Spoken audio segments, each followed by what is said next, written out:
Bonjour chers frères et sœurs en Christ. Bonjour chers frères et sœurs croyants en Dieu. J'ai promis faire une vidéo sur Adam et Ève. Je veux tenir cette promesse-là ce matin. Voyez-vous, la Bible parle d'Adam et Ève comme les ancêtres les plus lointains des êtres humains. Alors, certains disent, mais comment? Cet Adam et Ève là, ces Adam et Ève, sans doute ils étaient des blancs. Mais est-ce que la Bible a parlé de la couleur d'Adam et Ève? La Bible ne parle pas de la couleur d'Adam et Ève. Maintenant, si il y a eu une iconographie, une représentation d'Adam et Ève où on les voit blancs, ça ce sont les blancs de l'Occident qui ont fait ça. Ce sont les Européens qui ont fait ça. Sinon, dans la Bible, il n'est pas dit que Adam et Ève sont de teint clair. Il n'est pas dit ça. Et pour cela, certains frères africains disent, mais nous, on ne se sent pas concernés par cette affaire d'Adam et Ève. Hein, parce que nous, là, nous savons que nos ancêtres sont noirs. Mais, je veux dire une chose. Est-ce que ce que dit la Bible, qui dit que Adam et Ève sont les ancêtres de l'humanité, est-ce que ça contredit ce que la paléontologie dit en disant que les premiers hominidés, les hommes les plus anciens là, sont partis de la vallée du Nil et de l'Omo, de la Rift Valley. Toute l'humanité est née d'un couple, hommes et femmes. Ça c'est clair. Vous voyez? Et d'ailleurs dans la Bible, ce qui est appelé le jardin d'Éden, mais c'est pratiquement entre le fleuve Nil en Afrique et le fleuve Tigre et Euphrate en Mésopotamie. Vous voyez? Les Africains, qu'est-ce que vous avez à dire cela? Le Nil faisait partie de la zone considérée comme le jardin d'Éden d'Adam et Ève. Maintenant, je vais dire une chose simple.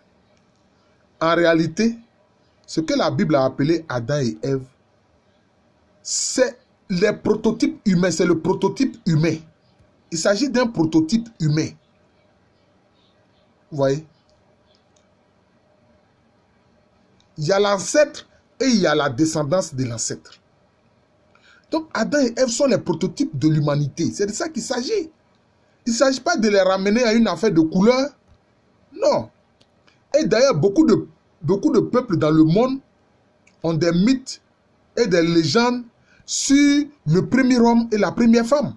C'est-à-dire sur le premier couple humain. Quand vous examinez des traditions de différents peuples dans le monde, on trouve ces légendes et ces mythes-là. Vous voyez? Donc, le principe n'est pas faux. Le principe n'est pas faux. L'humanité descend d'un couple. Un homme et une femme, masculin, féminin. Et puis, je vais vous dire une chose. Il y a eu le séquençage du génome humain, c'est-à-dire le séquençage des gènes. Mais quand on fait le séquençage des gènes de l'humanité, le séquençage du génome humain, mais on voit bien que l'être humain est spécifique par rapport à toutes les autres créatures.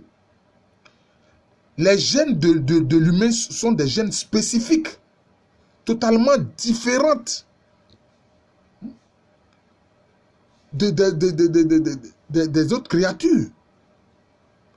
Hein? Je me souviens même que c'était le président américain Bill Clinton qui a parlé officiellement du premier séquençage du génome humain. Vous voyez? Ce ne sont même pas les scientifiques qui sont venus en parler. C'est d'abord le politique qui s'en est emparé. Parce que on voit bien que l'humanité, en fait, est une à travers le séquençage du génome humain. Donc, ceux qui parlent de différentes races demeurent des égarés. Parce qu'ils ne veulent pas voir les résultats scientifiques.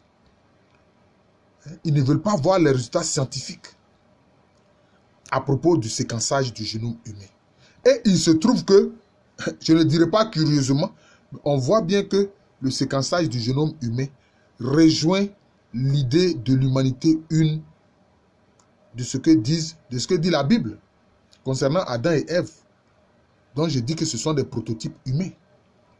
Vous voyez? D'ailleurs, Adam, ça veut dire quoi? Adam, ça veut dire quoi? Hein?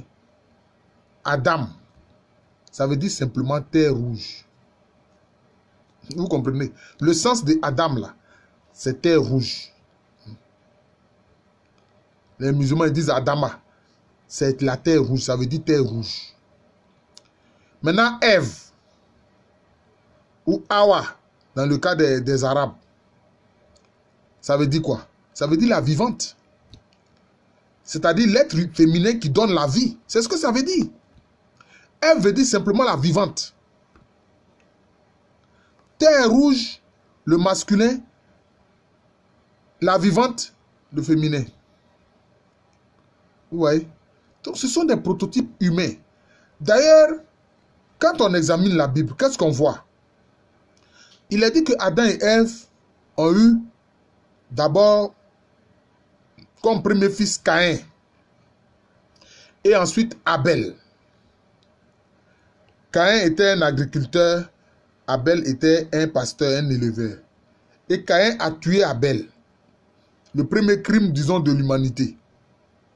Le premier crime commis par un humain, pour être plus précis. Et Dieu le Créateur a fait le reproche à Caïn. Mais pourquoi as-tu tué ton frère? Là, il lui a demandé où est ton frère. Et lui, dans son impolitesse, il a osé dire, suis-je le gardien de mon frère? Ah oui, mais tout le monde doit être le gardien de son frère. Veiller sur son frère et non pas lui faire du tort ou du mal. Encore moins le tuer. Et Dieu a pris une sanction pour dire que Caïn sera un errant sur terre. Mais qu'est-ce que Caïn a dit? Caïn a dit, ah mais Seigneur, tu fais de moi un errant sur terre. C'est ma punition. Mais quiconque me rencontrera va m'assassiner, va me tuer. Vous voyez? Lui, il est un assassin, mais lui, il craint d'être assassiné. Et souvent, c'est comme ça. Hein? Les criminels notoires, là, ils craignent d'être assassinés.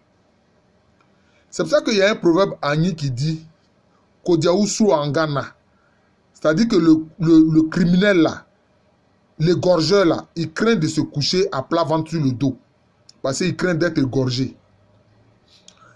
Voilà. Ça, c'est un proverbe des Agnis. Voilà. Voilà. Le peuple Akan. C'est ce que les peuples Akan disent. Vous voyez? Il dit, je serai un errant sur terre, je risque d'être assassiné par qui me recroisera. Et Dieu lui a dit, non, je mets un signe sur toi, personne n'osera t'assassiner. Vous voyez? Donc cela veut dire qu'il y avait d'autres personnes. Il y avait d'autres humains. Puisque Caïn craignait d'être assassiné.